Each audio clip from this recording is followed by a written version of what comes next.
প্রাচীন আরব মরুভূমির বালুকাময় প্রান্তর, পরন্ত বিকেল। পূবের সূর্যটা সারাদিনের ক্লান্তিতে পশ্চিমে ডুবে গিয়ে বিশ্রামের আয়োজন করছে। মরুভূমির ময়দানে ইমান ও কুফুরের যুদ্ধের দামামা মাত্র থেমেছে।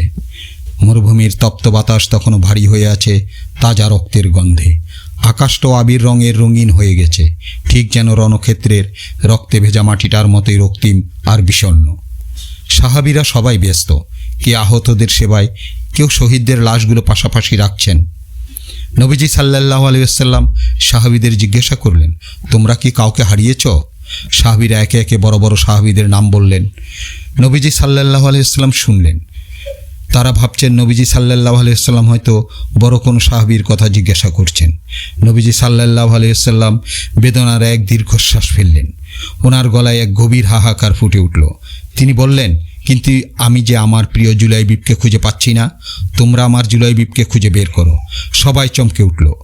জুলাইবিব ওই সাধারণ গরিব মানুষটা, খুব সাদাসিধে খাটো গড়নের কালো মানুষটা, যার থাকা না থাকায় কারো কিছু যায় আসতো না, মদিনার অলিতে গলিতে যে একাই হাঁটতো, যার মুখে লাজুক হাসি লেগে থাকতো।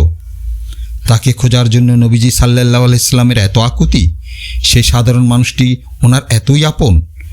নবীজি সাল্লাল্লাহু আলাইহি ওয়াসাল্লামের উৎকণ্ঠা দেখে সবাই খুঁজতে খুঁজতে রণক্ষেত্রের এক কোনায় জুলাইবিব রাদিয়াল্লাহু তাআলা আনহুকে পাওয়া গেল। 7 জন কাফেরের লাশের পাশে তিনি পড়ে আছেন, সারা শরীর ক্ষত বিক্ষত। নবীজি সাল্লাল্লাহু আলাইহি ওয়াসাল্লামকে জানানো হলো, যেখানে জুলাইবিব রাদিয়াল্লাহু তাআলা আনহু পড়েছিলেন সেখানেই নবীজি সাল্লাল্লাহু আলাইহি ওয়াসাল্লাম বসে পড়লেন। পরম মমতায় জুলাইবিবের মুখের ধুলো ঝেড়ে দিলেন। তারপর শহীদ জুলাইবিবের মাথাটা তুলে নিজের পবিত্র রানের উপর রাখলেন, ঠিক আপনজনের মতো। পরম মমতা ও বিচ্ছেদের বেদনায় দিবসের শেষ আলোয় নবীজি সাল্লাল্লাহু আলাইহি ওয়াসাল্লামের চোখ ভিজে উঠল। তিনি জুলাইবিবের নিথর মুখের দিকে তাকিয়ে বলতে লাগলেন, তুমি একাই 7 জনকে মেরেছ, তারপর শহীদ হয়েছ?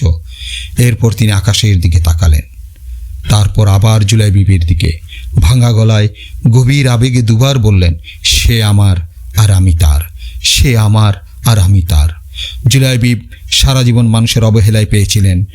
সমাজ তাকে দেয়নি এতটুকু সম্মান, কিন্তু মৃত্যুর পর তিনি পেলেন পৃথিবীর শ্রেষ্ঠ মানবের গভীর ভালোবাসা। সমাজ তাকে মূল্যায়ন করেনি, কারণ তারা দেখতে পায়নি তার ঈমানের কিরণ ছটা আর নবী সাল্লাল্লাহু আলাইহি ওয়াসাল্লামের প্রতি নিগাদ ভালোবাসা, যা নবীজি সাল্লাল্লাহু আলাইহি ওয়াসাল্লাম দেখেছিলেন। তাই তিনি বলেছেন, এই জুলাইবিব অন্য কারো নয়, সে আমার, একান্তই আমার।